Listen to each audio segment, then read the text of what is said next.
आज चैत्यभूमी इथे आलेले आहेत, बाबासाहेबांना विनम्र अभिवादन करण्यासाठी आले. काय प्रतिक्रिया आहे तुमची? काय महामानव भारतरत्न डॉक्टर बाबासाहेब आंबेडकरांनाच या देशातल्या वंचितांना, गोरगरिबांना आणि अख्ख्या जनतेला न्याय देण्याचं काम केलं. आज तिथं नतमस्तक झालो, त्यांना जयंतीच्या निमित्तानं अभिवादनही केलं आणि डॉक्टर बाबासाहेब आंबेडकर यांच्या जयंतीच्या निमित्तानं भारतवासियांना सगळ्यांना खूप खूप शुभेच्छा देतो. सर, पण ज्या प्रकारे आरोप होतोय की कुठेतरी बाबासाहेबांचं संविधान जे आहे तो बदलण्याचा प्रयत्न सुरू आहे, कसं बघताय? हिंमत लागते त्याला. जनता आता हुशार झाली, जनता कार्यक्रम लावल सगळा, सोडणार नाही. एवढी सोपी गोष्ट नाही. त्यांनी तर न्याय दिलाय, त्याच संविधानानं न्याय दिलाय. गोरगरीब त्याच आशेवरती आहेत. हे काय बदलतात? जनतानेच उठाव केलाय. आता कळल ना. लोकसभेच्या निवडणुका फक्त तोंडावर आलेल्या आहेत. अशा वेळी तुम्ही मुंबईत आलेला आहात, प्रचार वगैरे काय करणार आहात? नाही, मी राजकीय माझा मार्ग नसल्यामुळं माझा जनचळवळीवर विश्वास आहे. परंतु मराठ्यांना संदेश आहे, सरळ सरळ सांगितलेलं आहे, पाडण्यात सुद्धा खूप मोठा विजय. पाडा, तुम्हाला ज्याला पाडायचं त्याला पाडा. कारण मी कोणाकडूनच नाही, ना इकडून आहे ना तिकडून आहे, ना विकास आघाडी ना कोणची युती, कोणाकडून नाही. मी गोरगरिबांच्या बाजूने आहे. माझं स्वप्न एकच आहे की गोरगरिबांच्या लेकराला आरक्षण द्यायचं आणि ते मोठं झालेले बघायचे. त्यामुळे राजकारण माझा मार्ग नसल्यामुळं यावेळेस समाजाच्या हातात निवडणुकीत समाज बरोबर कार्यक्रम करणार आहे. पुढच्या वेळेस विधानसभेला जर त्यांनी 6 जूनपर्यंत आरक्षणाचा विषय मार्गी नाही लावला तर विधानसभेचे मात्र आम्ही ताकदीनं तयार करणार आहे. समाज 100% सगळ्या जाती धर्माचे लोक एकत्र घेऊन करणार आहेत. आणि तसं तर मी 4 तारखेला 4 जूनला शक्यतो आमरण उपोषण करणार आहे. कारण 8 जूनला महाराष्ट्रातल्या 6 करोड मराठ्यांचा 900 एकरवरती नारायणगडावरती कार्यक्रम आहे. सरकारला कळल ताकद काय असती. कारण यावेळेस मैदानात मी नाही, त्यावेळेस मी असणार. पण कोणाला पाडलं तर तुम्हाला न्याय मिळेल असं वाटतंय? शेवटी तसं पाहिलं तर आम्हाला यांनी तर आता ताजं फसवलंय युतीवाल्यानं. आमच्या लेकरांचं वाटोळं केलंय. त्यांना स्वतःची आई बहीण दिसते, पण राज्यातल्या करोडो माता मावल्या रस्त्यावर आल्या होत्या, त्या आई बहिणी मात्र सरकारला दिसत नाही आहेत. आमच्या छातीत महिलांच्या गोळ्या लागल्या, त्या पण त्यांना दिसत नाही आहेत. यांनी काय दिलं नाही. आणि ते महाविकास आघाडी ते तर कोणते शान आहेत, त्यांनी 40 वर्ष काय दिलं नाही. होतं ते आरक्षण घातलंय आमचं. परंतु आता आमच्यावरतीच विश्वास, आमच्या गोरगरीब जनतेवर. गरजवंतांचा लढा आहे तो आम्ही जिंकणार आहेत, 100% जिंकणार आहेत. यांना किती आडू येऊ द्या. दुसरा प्रश्न असा आहे, प्रकाश आंबेडकर तुमच्याकडे आलेले होते,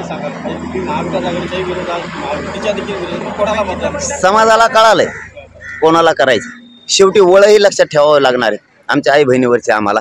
आणि त्यांनीही काय दिलेलं नाही, महाविकास आघाडीनं काय दिलेलं नाही. समाज प्रकाश आंबेडकर तुम्हाला भेटले होते नाही. आता आम्ही जर 30 तारखेला आमचा अपक्ष उमेदवार देण्याचा विषय झाला असता तर आम्ही जवळपास 6 जाती धर्माचे लोक एकत्र होतो. ते नाव आज सांगून टाकतो, जाऊ द्या. दलित बांधवही सगळे सोबत होते, मुस्लिम बांधवही होते, लिंगायत समाज सुद्धा सोबत होता आणि 12 बलुतेदार पण होते, मुस्लिम सुद्धा सगळे होते. मराठा आणि हे एकत्र आले असते यांचा उलटा कार्यक्रम लागला असता. पण आम्हाला वेळ कमी होता, कारण ही निवडणूक लोकसभेची खूप मोठी आहे आणि आपल्याकडून राजकारणात गणित समीकरण आपल्याला जुळवता आले पाहिजेत. आपण राजकीय परिपक्व पाहिजेत. आपण भावनेच्या जीवावरती सामाजिक आंदोलनं करू शकतो, परंतु राजकारण भावनिक याच्यावर करू शकत नाहीत. आपण तिथे समीकरण जुळले पाहिजेत, तरच समाजाचं भलं होतं. नसता समाज मीच एक केला आणि उद्या मातीत मीच घातला असं झालं असतं. मी माझा समाज मातीत या राजकारणासाठी घालू शकत नव्हतो. म्हणून मराठ्यांनी यावेळेस विचारपूर्वक विचार करा, मजा बघा. आणि सध्याची पोझिशन अशी आहे की मराठी कोणाच्याच सभेला जात नाही, कोणाच्या प्रचाराला जात नाही, मजा बघतात. राईट कार्यक्रम लावणार आहे ते. पाडण्यात सुद्धा खूप मोठा विजय. पाडा.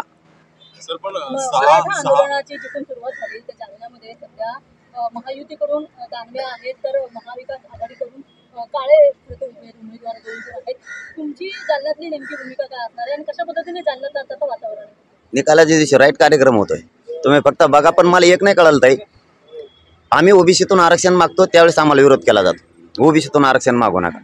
मग ओबीसीच्या नेत्याचं ओपनच्या मतदारसंघात काम काय? हे उभा राहिलेच कशाला? याने तिकडे कॅनडा फिनाडात आफ्रिकेला जाऊन उभं राहायचं ना. आम्ही ज्यावेळेस ओबीसीचं आरक्षण मागतो त्यावेळेस ओबीसीचं येऊ नका म्हणता. ओपनच्या मतदारसंघात तुम्ही करता काय?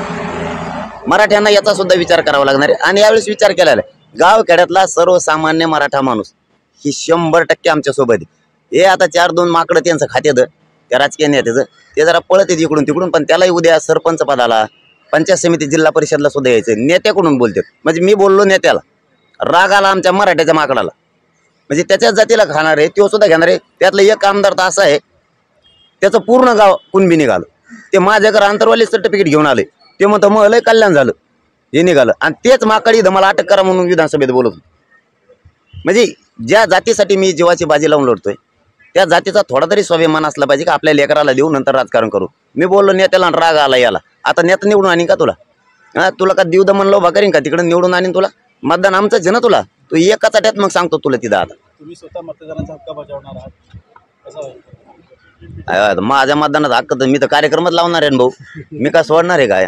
मी तर सोडणारच नाही, सगळा समाजच सोडणार नाही दादा. ही रिअल परिस्थिती. गावखेड्यातला विषय वेगळा आहे, शहर भागातला विषय वेगळा आहे. गावखेड्यातल्या सगळ्या मायबापांचं आत्ताही म्हणणं, मी गावखेड्यात जातो त्यावेळेस की एवढ्या वेळेस पाहिजेच होता म्हणते झटका, परंतु माझी तयारी पण नव्हती. आणि दादा काय असतं, राजकारणाचा विषय वेगळा आहे, कारण हे नाण्याच्या दोन बाजू आहेत.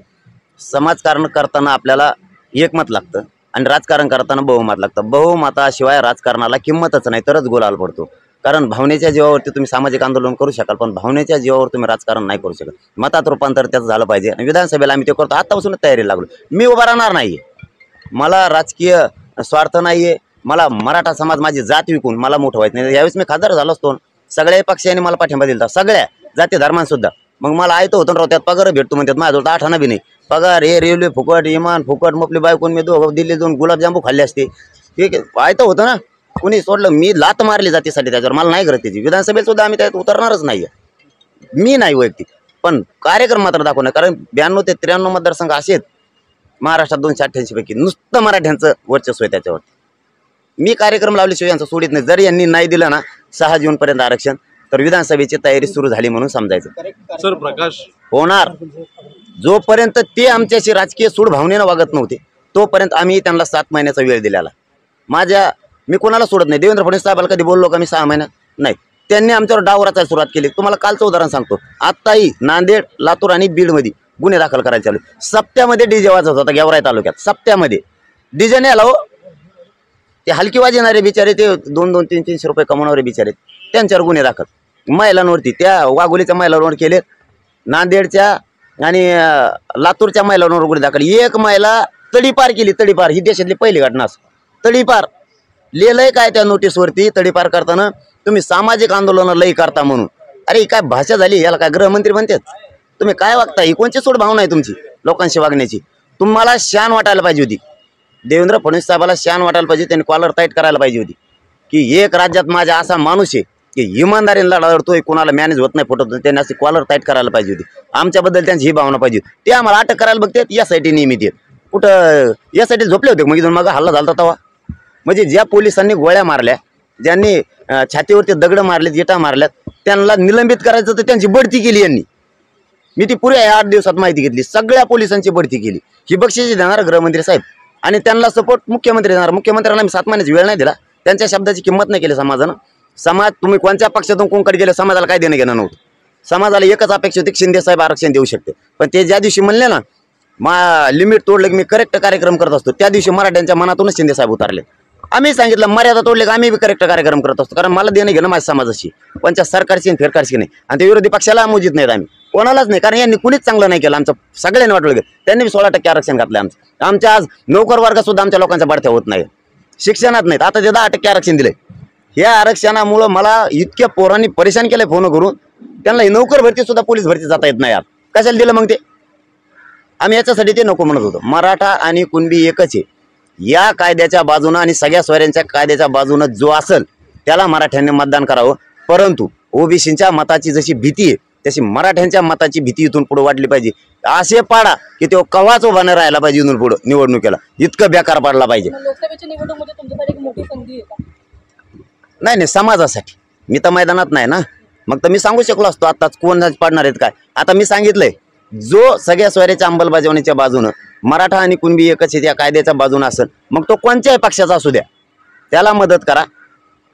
पण पाडण्यास सुद्धा मोठा विजय. यावेळेस पाडायचं शिकायला खूप मानतो मी. आंबेडकर साहेबांना खूप मानतो. त्यांचा शब्द मी आंबेडकर साहेबांचा नाही डावलत, कधी डावलत नाही मी आंबेडकर साहेबांचा शब्द, कारण ते आमच्या पाठीशी पहिल्या दिवसापासून आहे. आणि त्यांनाही समाज काही धोका दगाफटका याचा सुद्धा नाही होऊ देणार, कोणता समाज नाही होऊ देणार या निवडणुकीत.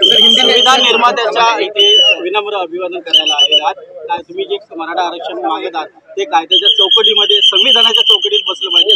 एक मिनिट हो, जरा थांबा, तुमचा आवाज खूप झाला.